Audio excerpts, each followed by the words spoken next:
എൻ്റെ വ്യക്തിപരമായ ജീവിതത്തിൽ ഞാനൊരു മെത്രാനാണ്. പക്ഷെ ഞാൻ 2017 ഈ ശുശ്രൂഷ ഏറ്റെടുത്തത്. ഇത് 2025 വർഷം. ഞാൻ 2018 ആദിലീമിന വിസിറ്റിന് റോമിലേക്ക് പോകാൻ ഒരുങ്ങി നിൽക്കുന്ന അവസരത്തിൽ എൻ്റെ ബാഗൊക്കെ ഒരുക്കി വെച്ചിരിക്കുകയാണ്. ആ അവസരത്തിൽ ഒരു മാസത്തോളം വിദേശത്ത് പോകുമ്പോൾ എന്തെങ്കിലും ഒരു ഫസ്റ്റ് എയ്ഡ് കൈ പിടിക്കണ്ടേ? ഒരു കോൾഡോ പനി എന്തെങ്കിലും വന്നാൽ. അങ്ങനെ ഒരു പാരസെറ്റമോൾ ഗുളിക മേടിക്കാൻ വേണ്ടിയിട്ടാണ് ഞാൻ അന്ന് ഉച്ച കഴിഞ്ഞ് ഒരു മെഡിക്കൽ ഷോപ്പ് നോക്കിയപ്പോൾ, ചെന്നൈ പട്ടണത്തിൽ താമസിക്കുന്ന ആളാണ് ഞാൻ. എല്ലാ മെഡിക്കൽ ഷോപ്പും അടഞ്ഞു കിടക്കുന്നു. ഒരു മെഡിക്കൽ ഷോപ്പ് തുറന്നിട്ടില്ല. അവിടെ ഞാൻ പോയി സ്ഥലത്ത് വന്നു.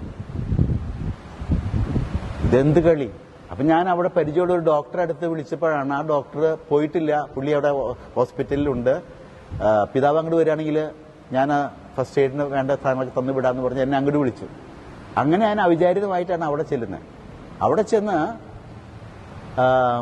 ഡോക്ടറായിട്ട് സംസാരിച്ചു. ചുമ്മാ വല്ല കോൾഡൊക്കെ വരികയാണെങ്കിൽ വല്ല മരുന്ന് കഴിക്കാമെന്ന് ഓർത്തുകൊണ്ട് ഞാൻ വന്നിരിക്കുന്നതെന്നൊക്കെ പറഞ്ഞു. അങ്ങനെ കുറച്ച് മരുന്ന് മേടിച്ചിട്ട് പോകാമെന്ന് കരുതി വന്നാന്ന് പറഞ്ഞു.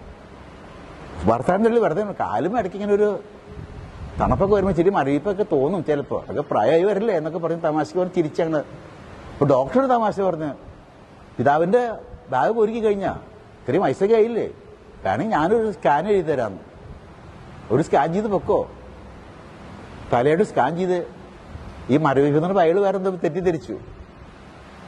ഞാനപ്പോൾ എനിക്ക് എൻ്റെ ബാഗ് ഒരുക്കി കഴിഞ്ഞ് ഡോക്ടർ പണി ഞാൻ ചെയ്യാമെന്ന് പറഞ്ഞുകൊണ്ട് ഞാൻ മേടിച്ചുകൊണ്ട് സ്കാൻ ചെയ്തപ്പോഴാണ് പൊർലാക്റ്റിനോമ എന്ന് പറയുന്ന വലിയൊരു പ്രതിസന്ധി എൻ്റെ ഈ മൂക്കിന് താഴെ ഉള്ളിലായിട്ട് ഒരു വലിയ മുഴ വന്നിരിക്കുകയാണ്.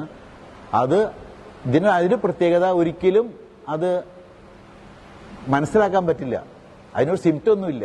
അത് വലുതായിട്ട് എല്ലാ ഞരമ്പുകളെയും ഞെക്കി കഴിഞ്ഞ് കഴിയുമ്പോൾ തളർച്ച വരും. ആള് തന്നെ പിന്നെ ഇമ്മീഡിയറ്റ് ഓപ്പറേഷൻ വേണം, ബ്രെയിൻ്റെ ഓപ്പറേഷൻ വേണം. അത് കണ്ടുപിടിക്കാൻ പറ്റില്ല. അതാണ് അതിൻ്റെ ഏറ്റവും വലിയ അപകടം. ഈ സാധനം മാക്രോ ആണെന്നും ഉള്ള കാര്യം ആ സ്കാൻ റിപ്പോർട്ടിൽ വന്നു. ഉടനെ തന്നെ ഞാൻ എൻ്റെ യാത്ര ക്യാൻസൽ ചെയ്ത് വെല്ലൂർ ഹോസ്പിറ്റലിൽ പോയി. അവിടെ ചെന്നപ്പോൾ ഡോക്ടേഴ്സ് മുഴുവൻ എന്നോട് ചോദിക്കുന്നൊരു ചോദ്യമുണ്ട്, പിതാവ് എന്തിനാണ് ഈ സ്കാൻ ചെയ്ത്? അതിന് ഉത്തരം പറയാൻ എനിക്കില്ല. ഞാൻ പനിക്ക് ഗുളിക മേടിക്കാൻ വന്നപ്പോൾ ഡോക്ടർ തമാശ പറഞ്ഞ് സ്കാൻ ചെയ്തെന്ന് പറയാൻ പറ്റില്ലല്ലോ.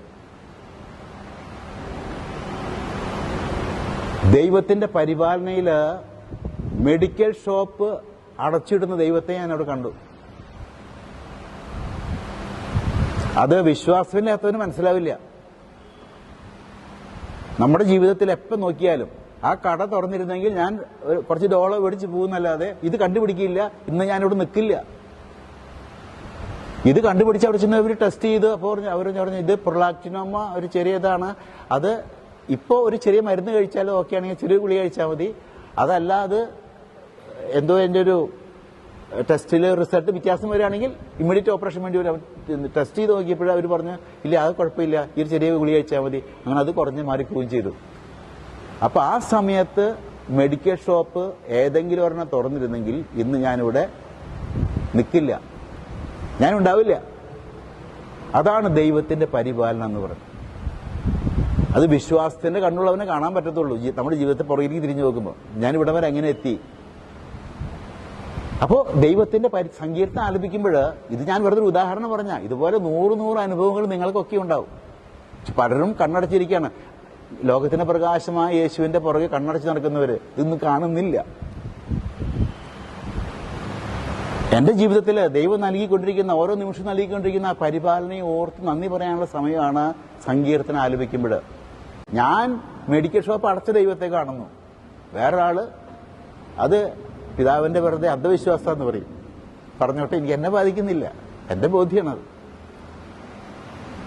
അപ്പോൾ ദൈവത്തിന്റെ പരിപാലനം ഓർത്ത് നന്ദി പറയുന്ന സമയമാണ് സങ്കീർത്തനങ്ങൾ ആലപിക്കുമ്പോൾ.